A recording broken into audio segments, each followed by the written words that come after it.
Good day, ladies and gents. You may not notice, but I'm a big fan of Shin Megami Tensei. From the lore, to the overall gameplay, to the many creatures that you can pick and choose to traverse in a massive world, the list goes on actually. However, while awaiting for a true Shin Megami Tensei game on the mobile at the time, there's this one game that has caught my attention. A game that not only piqued my interest, but it also has some interesting design choices that may not be for everyone. Say hello to Destiny Child, a game that is filled to the brim with action, mayhem, and a whole lot of skin. Developed by South Korean game studio Shift Up, Destiny Child is a text-based RPG gacha game where your goal is to collect a lot of summonable allies known as childs in this game to fight alongside you. Their names are based from a lot of different literatures from various cultures, including Japanese, Korean, Hindi, and even Judeo-Christian lore. Wait a second, summonable allies from different cultures? Where did I hear that one before? Oh wait, it's basically Shin Megami Tensei, except for mobile. And unlike SMT, Destiny Child, in my opinion, is a bit on the lighthearted side with tons of wacky moments that deserves a chuckle or two. Also, judging by the battle graphics, well, gotta say, it's lit. Players take the role of a young demon who resided in the human world to escape the chaos that emanate across the demon realm. However, after prompting yes to an electric bill, yes, that is a thing in this game, he suddenly ended up becoming a contestant in a competition known as the Archfiend Contest, where the winner will take up the throne of the demon realm and rule over it. Very interesting. Not. He is then accompanied by three childs, aptly named Mana, Lisa, and Davi. Very subtle reference there, game, huh? However, there are other characters that are also in the story, who are either friendly, hostile, or even both. Needless to say, your protagonist enters a lot of different silly and absurd situations, which can lead to a lot of mayhem and some cringe here and there. As of the recording of my thoughts about this game, a lot of changes have been added since I last played this game, which included numerous gameplay elements, some balance changes to certain game modes, and the downright removal of several ones that became mainstays back when I was playing the game at around early December 2018, which was the initial release of the global version. Needless to say, there are tons for you to do in this game. Collect childs, power them up, mingle with them, know their backstories. The list goes on and on and on. Then let me tell you, there's a lot of childs to collect and interact with, to the point that you may end up getting lost on who are the ones to focus on first.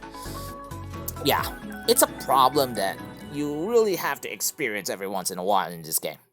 Yeah, at least in Destiny Child, of course.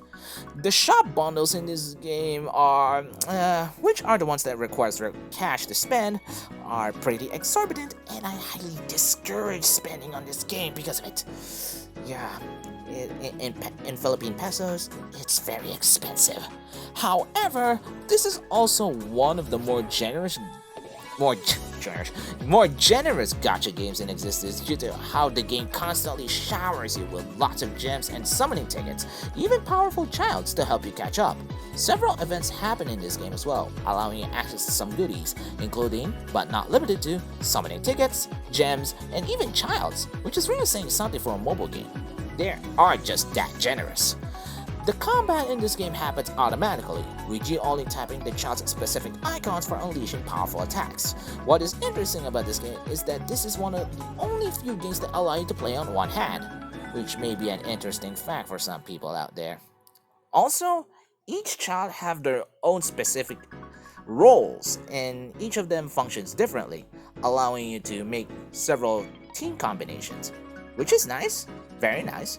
Kind of reminds me of Shin Megami Tensei because, well, it's actually one of the few games that this game is based on. Oddly enough, as far as I can recall, the art style of this game is made by Kim Hyung-tae, the same person who did the artwork for the recently released game by Shift Up, known as Goddess of Victory Nike. And as I said before, I am not really a huge fan to the over-the-top art styles for a lot of them, especially the films that tends to show off a large amount of skin to the point of cringe. Ugh. Especially those very well-endowed ladies. Ugh. But hey, if that is what you want, then there's nothing I can do about that, can I?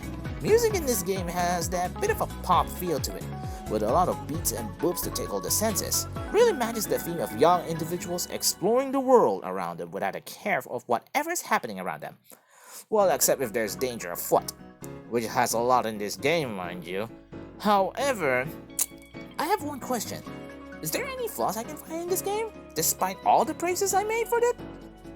Well, there are some obvious ones, to be honest. One of them being the home UI. The UI of this game is terrible, and it becomes more and more cluttered as the game constantly gets updates throughout the years. Which may be okay for some, and it gives you an incentive to continue moving forward, but also makes navigation a lot less enjoyable. Also, grinding in this game, while not entirely a problem, can also become an exercise of patience, as not only you would constantly need to get resources to power up your child, but there's so many of them that you may end up hurling because you have zero idea on which child to power up first. Thankfully, this is circumvented with the game's way of giving away maxed out childs for free, which happens quite often. Power creep is another problem, but that's already something we are now all familiar. Yeah, we are not all too familiar with power creep. Let's not fool ourselves. And yeah, it's expected to happen one way or the other. So yeah, not an overall detriment, but an annoyance nonetheless. Wait, now that I mentioned the abundance of summoned tickets and free childs, I finally recall a particular reason as to why the game is giving us these free childs and these wonderful goodies in the first place. The gachaery in this game are of... well, not are. Yeah. Okay, I'm gonna say it. It's abysmal. It does have a pity system, but it will only net you a guaranteed 5-star child ticket after performing like 200 separate summons, and it doesn't even guarantee the featured child you want from that ticket, which sucks. Well, yeah, it's a subjective thought, I know, but I just cannot help but really say it.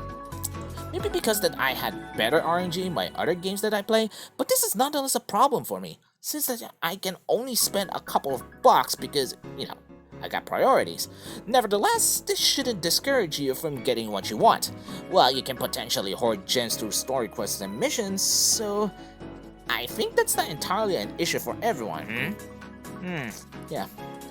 The game suffers from some slowdown during certain battles, as well as when navigating through some certain menus, which is again nothing impactful to the overall experience, but it's nevertheless a pain that you have to bear.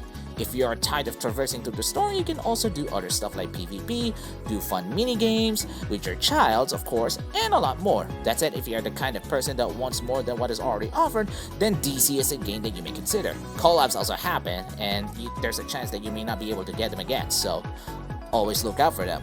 While I can go on and talk about Destiny Child, I can sum it all up in one word: amazing.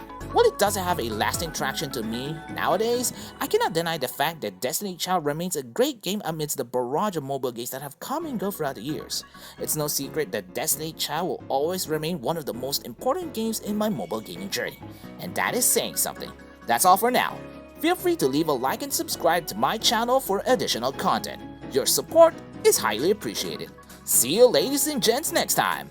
Bye!